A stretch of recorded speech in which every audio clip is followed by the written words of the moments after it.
آج بھی تھا لیکن میں نے مٹھائی کھا لی. وجہ یہ ہے کہ روزے کی قضا ہو سکتی ہے, دل کے ٹوٹنے کی قضا کیسے ہو؟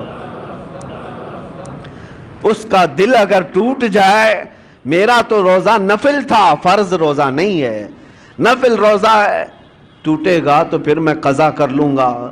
لیکن اس فقیر کا, اس درویش کا جو اتنی دور سے سوغات لے آیا ہے, دل ٹوٹ جائے تو اس کے دل کو جوڑنا میرے لیے اور سخت کام. یہ وہ اخلاق تھے جنہوں نے پورے دلوں پر حکومت کی ہے, یہ وہ اخلاق تھے جنہوں نے پورے دلوں پر راج کیا ہے. عزیزان گرامی وقار, سلطان الہند غریب نواز رضی اللہ تعالیٰ عنہ کے پوری سیرت میں ظلم کا ایک آنا یا ایک کائی برابر دکھا دے کوئی, میں مان لوں کہ آپ نے کسی پر سختیاں کی ہیں, ناجائز طریقے سے ظلم کر کے کسی چیز کو قبضایا ہے, کبھی ایسا نہیں دکھا سکتا.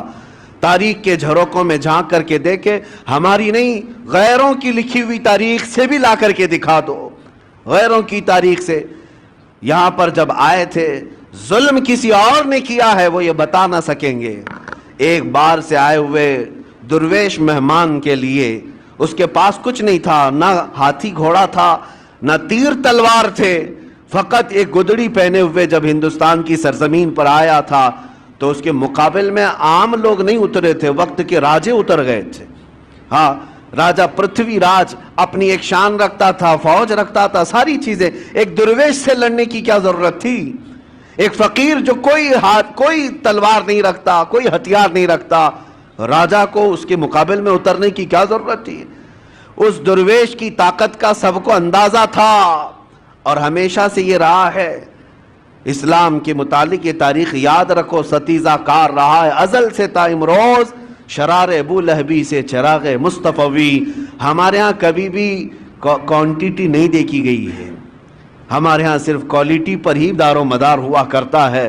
سرکار غریب نواز رضی اللہ تعالیٰ عنہ درویش گدڑی پہنے چند فقیروں کے ساتھ آئے, لیکن مقابلہ کرنے کے لیے پوری فوج کھڑی ہے, سپاہی ہیں, بادشاہ ہے. اتنے پر بس نہ ہوا تو جادوگر بھی لائے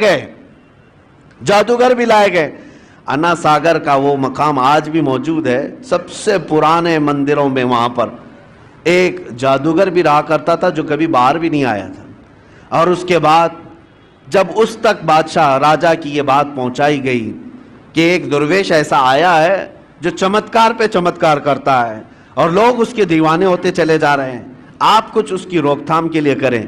اس نے تقریباً 300 یا 500 پجاریوں کو بلایا, سب کو منتر دیے, کہا کہ ہم اس کا مقابلہ کریں گے.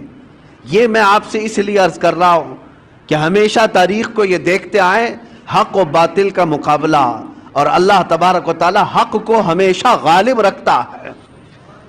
ایک درویش کے مقابل کے لیے 300 یا 500 لوگوں کو منتر دیے گئے, پڑھائے گئے, ٹریننگ کی دی گئی, اور اس کے بعد اسی پہاڑی کے دامن میں آپ کو بلایا گیا. آپ کے آنے سے پہلے وہ سب لوگوں نے دیکھا نہیں تھا کون آنے والا ہے, عام مقابلوں کی طرح اس مقابلے کے لیے بھی تیار تھے, جادو ٹونے کے ذریعے سے. آنے والا کون ہے کسی کو پتہ نہیں تھا. لیکن جب سلطان الہند غریب نواز عطائے رسول ہیں, چہرے پر میرے مصطفیٰ کی وجاہت موجود ہے, نور ٹپکتا تھا پیشانی پر. جب آپ تشریف لائے, جب وہاں پہاڑیوں کے دامن میں قریب آئے تو بڑے سادھو نے کہا کہ اپنے منتر پڑھنا شروع کر دو تاکہ اس پر اب اثر شروع ہو جائے. عجیب حالت ہے کہ ہم نے تاریخ میں دیکھا کہ وہ 300 کے 300 دوڑتے ہوئے گئے, لا الہ الا اللہ, لا الہ الا اللہ, لا الہ الا اللہ, یہ کرتے ہوئے ان کے قریب آئے. اور اس کے بعد سرکار غریب نواز رضی اللہ تعالیٰ عنہ کے قدموں میں وہ گرے. آپ نے سب کو اٹھایا جو برسوں سے کسی جاپ میں تھے لیکن وہ مریدین کے حلقے میں شامل ہوئے. اس وقت جو بڑے بڑے لوگ جادو والے تھے انہوں نے یہ اعلان کیا کہ یہ جادوگر نہیں ہے جس سے ہم مقابلہ کر رہے ہیں, جادو کا معاملہ الگ ہوتا ہے, اس کے پاس جو زبان ہے وہ کوئی اور ہے جو دلوں کو بھی خرید لیا کرتی ہے. عزیزان گرامی وقار, مقابلے تو ہوتے رہے, وہ تنہا رہے, لیکن اللہ رب العزت کی ذات پر توکل اور یقین ایسا تھا. آپ کو میں ایک بات بتا دوں, یہ وہ دور تھا جب آپ ہندوستان آ رہے تھے. شہاب الدین غوری, اس نے کئی مرتبہ حملے کیے تھے پرتھوی راج کے ساتھ اور کئی راجاؤں کے ساتھ، لیکن شکست کھا کر کے جاتا تھا۔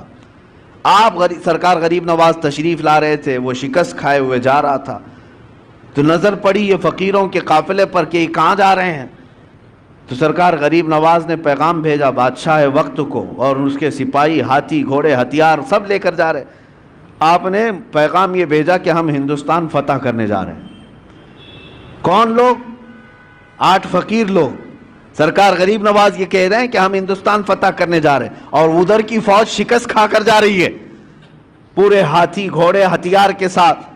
تو وہ ایک کہکہا لگایا کہ یہ گدڑی پہنے ہوئے درویش بات کہہ رہے ہیں ہندوستان فتح کرنے کی، کیا دیکھتے نہیں ہمارے پاس کتنی بڑی فوج ہے، کتنی بڑی طاقت ہے، کیا کیا ہتھیار سے ہم لیس ہیں۔ تو سرکار غریب نواز نے فرمایا بات یہی ہے، فرق یہی ہے کہ تم جب بھی جاتے ہو یہ ہاتھی گھوڑے اور ہتھیاروں پر بھروسہ کر جاتے ہو، معین الدین اللہ کے بھروسے جا رہا ہے، اللہ ہمارے ساتھ ہے۔ اور تاریخ نے آج دیکھ لیا جو اللہ پر توکل کر کے آیا تھا، 800 سال گزر گئے، کرسی ابھی ہلنے کا نام نہیں لیتی، آج تک وہ حکومت قائم ہے، دلوں پر قائم ہے، دلوں پر قائم ہے۔ عزیزان گرامی وقار، ہم تو ہم ہیں، غیر بھی ان کو سلطان الہند کہتے ہیں۔ آج سرکار غریب نواز رضی اللہ تعالیٰ عنہ کی عظمت کو آج تسلیم کرتے ہیں۔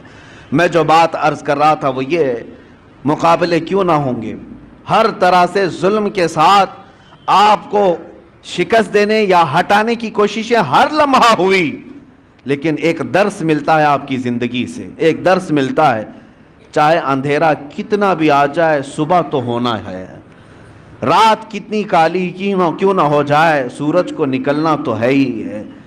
اس لیے میرے عزیزو، زندگیوں میں اگر کبھی کٹھنائیں آئیں، مصیبتیں آئیں، مشقتیں آئیں، تو ایسا نہیں کہ زمین چھوڑ کر بھاگ جائیں یا ہا ہو کر کے اپنے آپ کو بے قابو کر لیں، بے صبرا پن دکھائیں، نہیں، تھوڑی دیر انتظار کریں۔